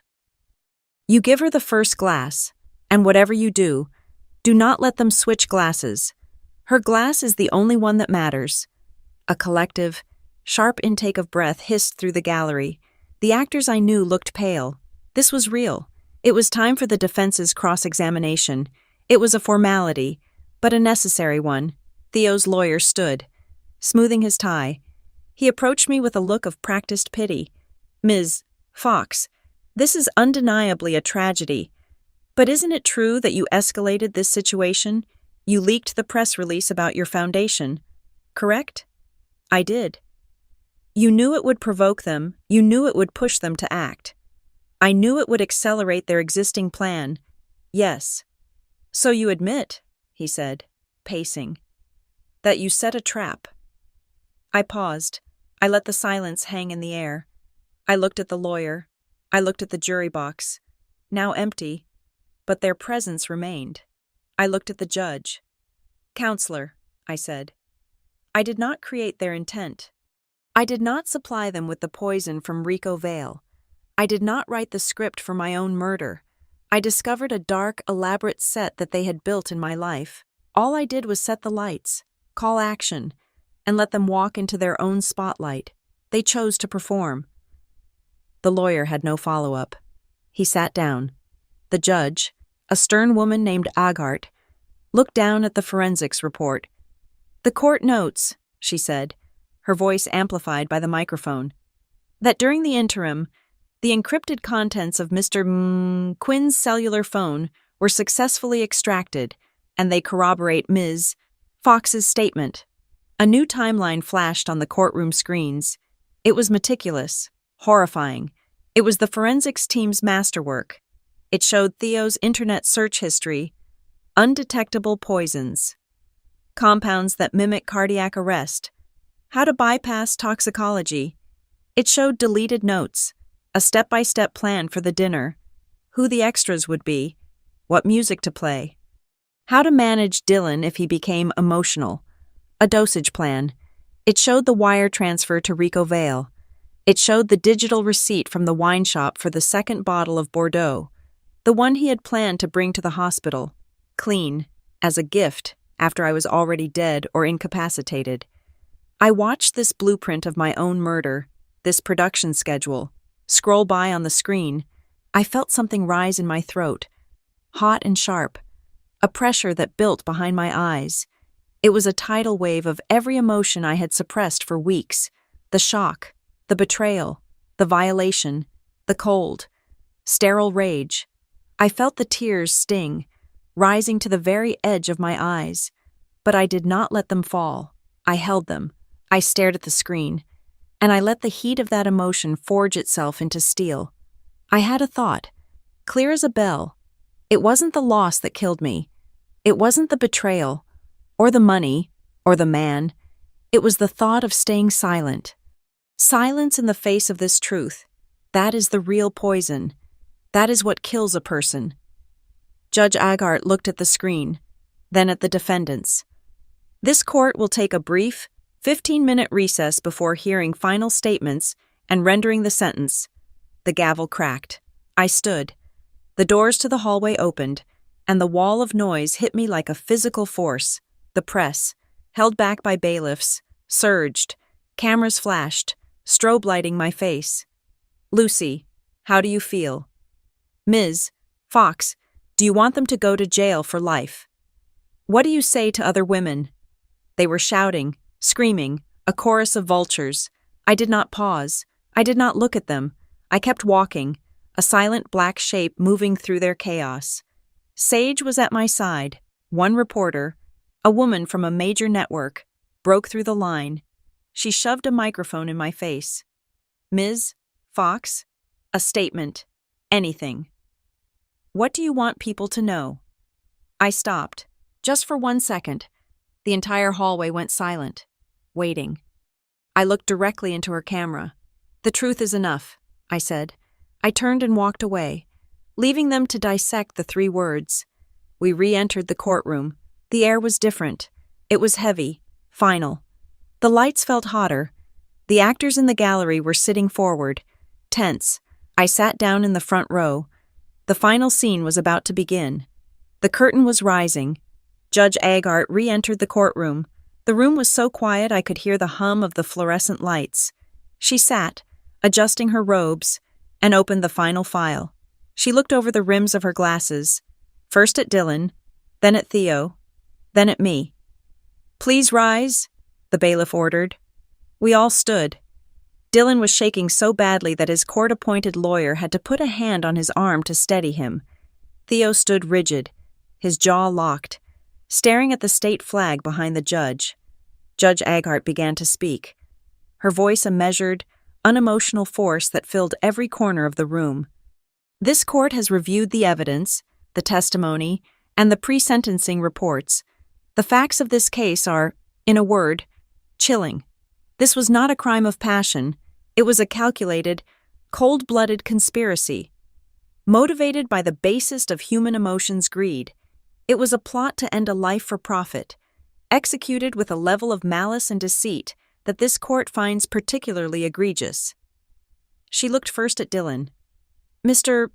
Cross, you were the intimate partner, the husband. You were given trust, loyalty, and partnership. In return, you leveraged that trust to facilitate a plot to murder your wife. You abused your access. You supplied the knowledge of her habits, and you stood by, ready to pour the poisoned wine. You were the essential accomplice. You held the door open for the executioner. Dylan let out a small, strangled sob.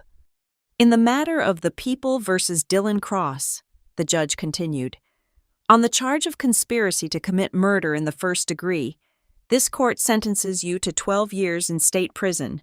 Furthermore, this court orders that you are hereby stripped of any and all claims, beneficiary or otherwise, to the assets, properties, or estates, present or future, of the victim, Ms. Lucille Fox. 12 years. The number landed like a physical blow. Dylan's legs buckled. He would have collapsed if his lawyer hadn't been holding him upright. Judge Aghart turned her gaze to Theo. It was like a spotlight hitting ice. Mr. Quinn, the evidence clearly shows that you were the architect of this entire affair. You identified the victim. You manipulated your co-conspirator. You sourced the weapon a lethal, untraceable poison. You did this to a woman who had, in the past, shown you remarkable generosity. Your actions demonstrate a profound and dangerous lack of conscience, a sociopathic focus on your own gain, regardless of the cost to human life. Therefore, in the matter of the People versus Theo Quinn, on the charge of conspiracy to commit murder and the charge of possession and intent to distribute a controlled toxic substance, this court sentences you to 16 years in state prison. 16 years. Theo's mask of cold anger finally cracked. He lunged forward, his whole body tensing, a guttural roar ripping from his throat. You bitch! You set me up! Bailiffs were on him instantly, slamming him back into his chair as he fought, his orange jumpsuit a blur of motion. Order! The judge yelled, banging her gavel. Order in the court. She waited for Theo to be subdued, his face now pressed against the table by a bailiff's glove. Finally, she continued, her voice cutting through the adrenaline in the room, this court orders a civil restitution to be paid by both defendants to Ms. Fox, covering all legal fees, investigation costs, and damages to her personal and professional reputation, the sum of which will be determined in a separate hearing. The gavel struck the wood, a hard final crack. It was the sound of the first hammer falling, and as that sound echoed, the second hammer fell. The courtroom doors had not even settled. Sage, who had been sitting beside me, gave a signal. The Northlight Corporate Counsel, who had been waiting in the hall, immediately entered the courtroom. He did not go to the press. He did not look at me. He walked directly to the court clerk, who was still processing the sentencing. He handed her a single, bound document. Your Honor, he said, addressing the bench. A final motion for the record, now that the criminal conviction is official. The judge, surprised, looked at the document. This is highly irregular. Counselor. It is, Your Honor, he agreed. But it is time-sensitive and directly contingent upon the conviction you just handed down. She read the document. I knew what it was. I had signed it that morning. The lawyer explained. For the benefit of the court. Your Honor, this is a formal declaration from the Board of Directors of Northlight Studios. The key person freeze, which was activated at the time of the investigation, has now, upon conviction, automatically converted to a key person reset. A key person reset, the judge asked, her eyebrows raised. Yes, Your Honor, the provision, which is part of Ms. Fox's pre-existing corporate structure, and her prenuptial agreement with Mr. Cross, states that a criminal conviction for a felony act of moral turpitude or violence against the CEO by a designated beneficiary, in this case, Mr.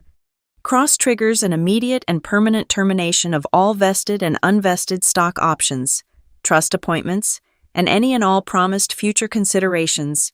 It is, in effect, a corporate morals clause. Dylan's head snapped up.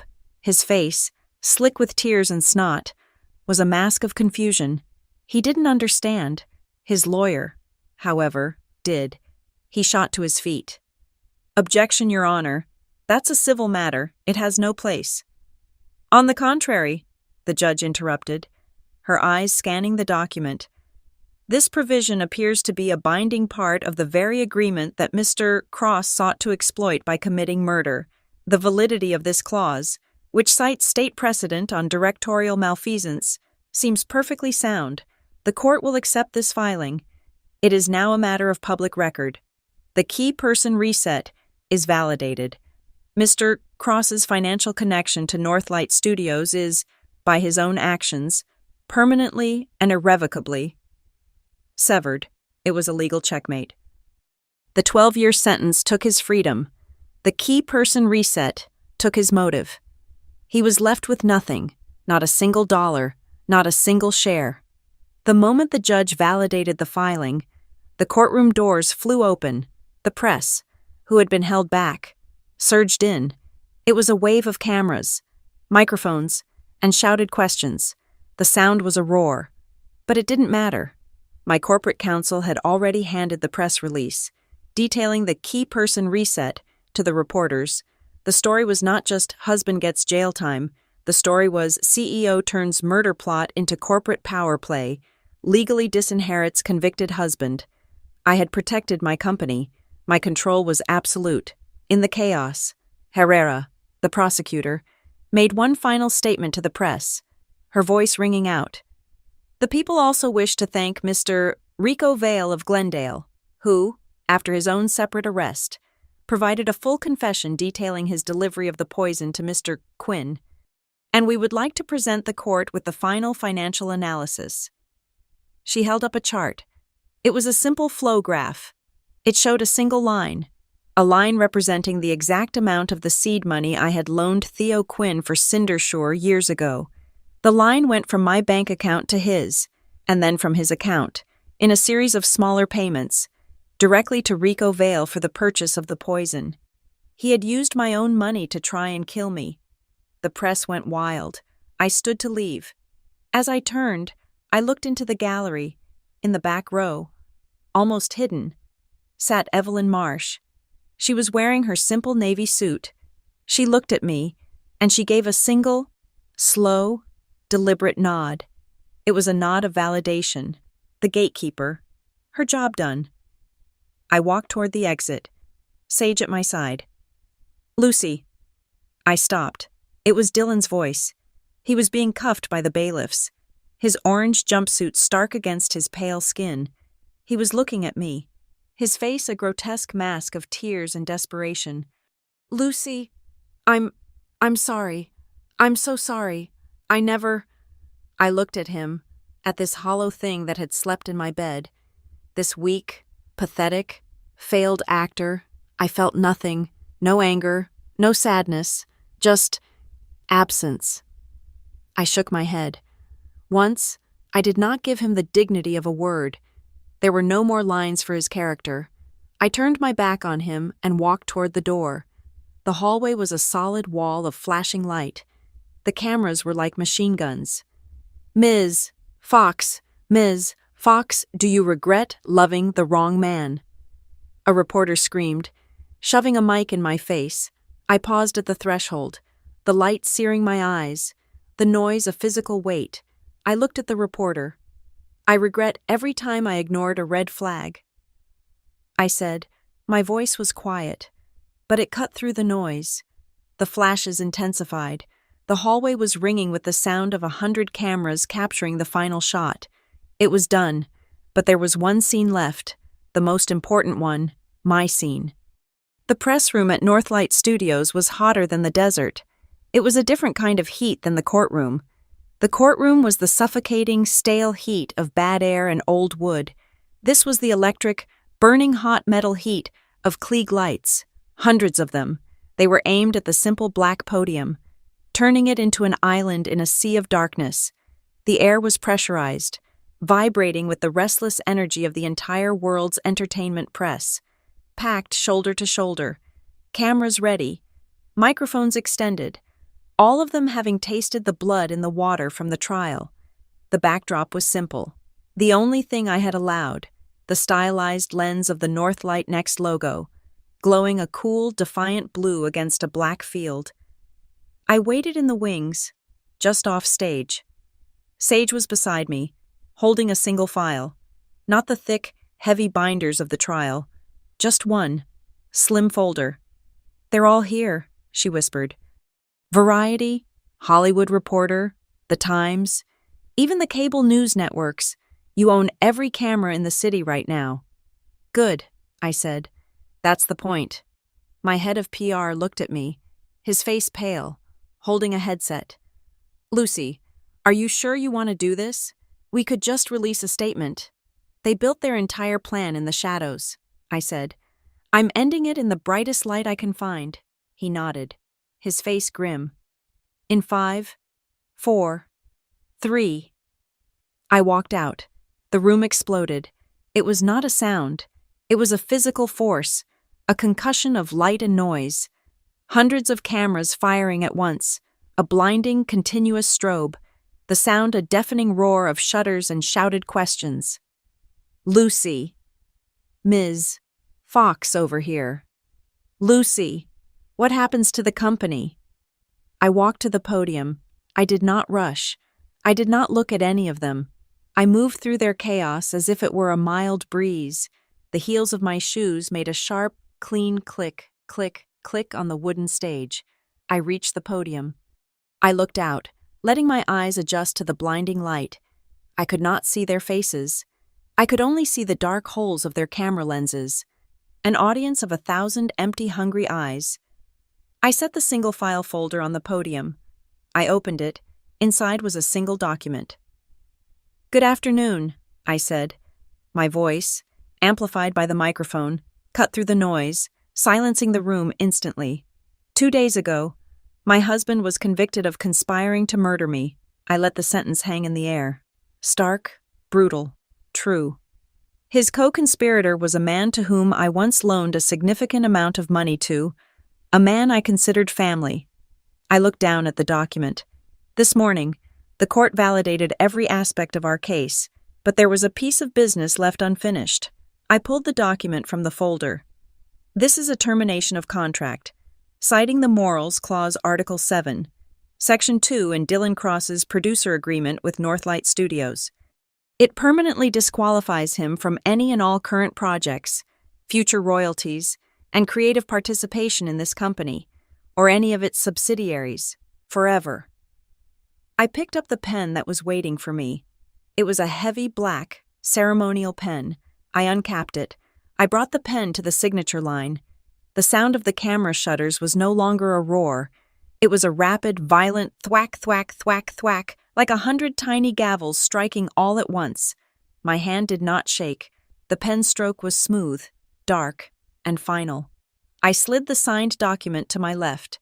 The Northlight Corporate Counsel, the same man from the courtroom, stepped up to the podium. "To be clear for the financial press," he stated, his voice booming. "We are not here to discuss the criminal case. That is concluded. We are here to discuss the stability of Northlight Studios." He gestured to the signed paper. "As of 9 a.m. this morning, Judge Aghart formally ratified the key person reset provision. The key person freeze, which protected this company during the investigation, was, upon Mr. Cross's conviction, converted. This means, in the simplest possible terms, that the conspiracy failed on every single level. Mr. Cross gains nothing. He does not gain his freedom. He does not gain the company. He does not gain a single share of stock. Northlight Studios was never compromised, not for 1 second.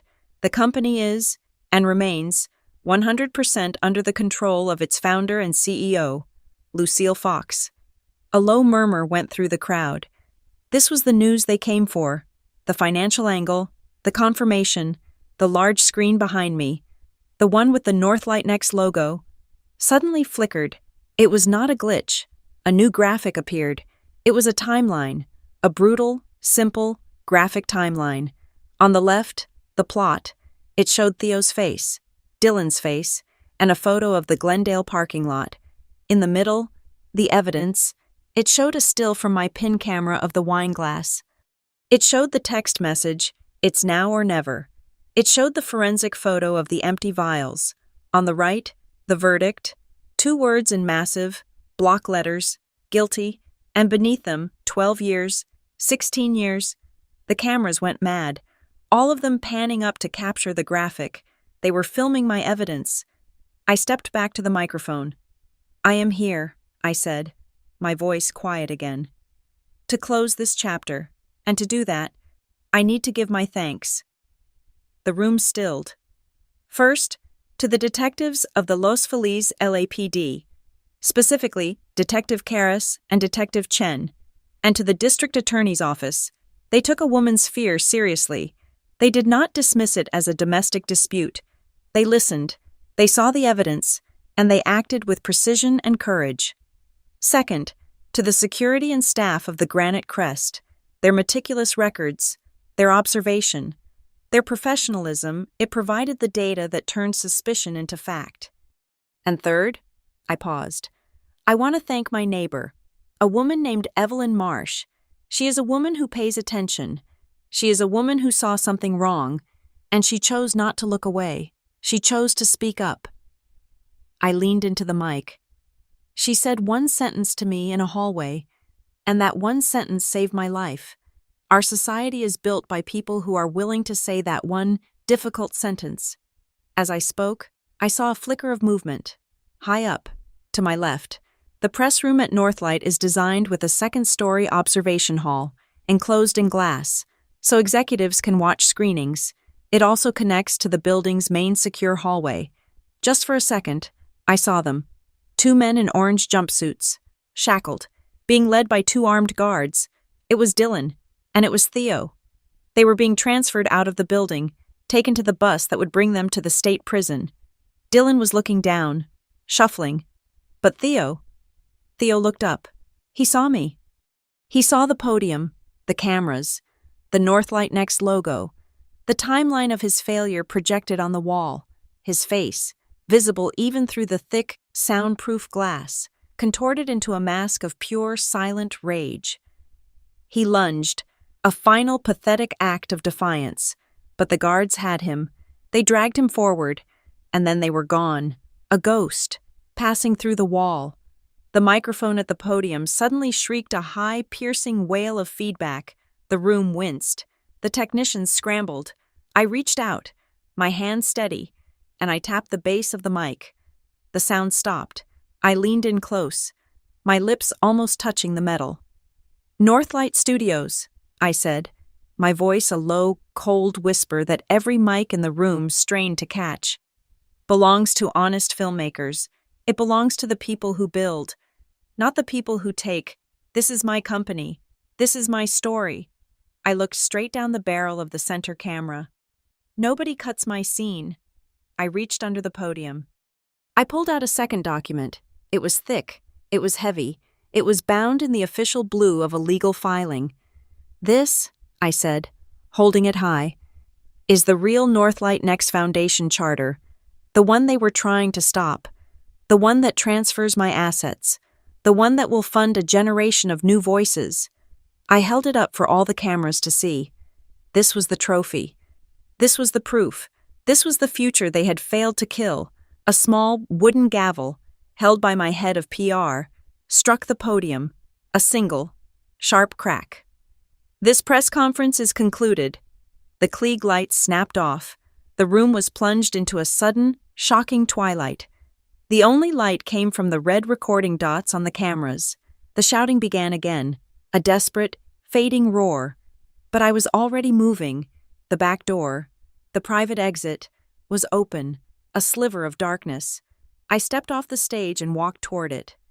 As I passed the edge of the stage, out of sight of the main press pool, a hand reached out from the shadow. It was Evelyn Marsh. She had been standing there, in the dark, the whole time. Her hand, thin and strong, grasped mine. It was not a handshake. It was a grip. It lasted 1 second. Her eyes met mine. She said nothing. It was enough. I walked through the exit. The heavy door swung shut behind me, cutting off the sound of the cameras, the lights, the noise. The lock clicked. Darkness. Silence. Thank you all for listening to my story. Please let me know in the comments where you are listening from. I'd love to connect and share our thoughts. Remember to subscribe to Maya Revenge Stories, like this video, and give it an extra boost by hitting the hype button so more people can hear this story.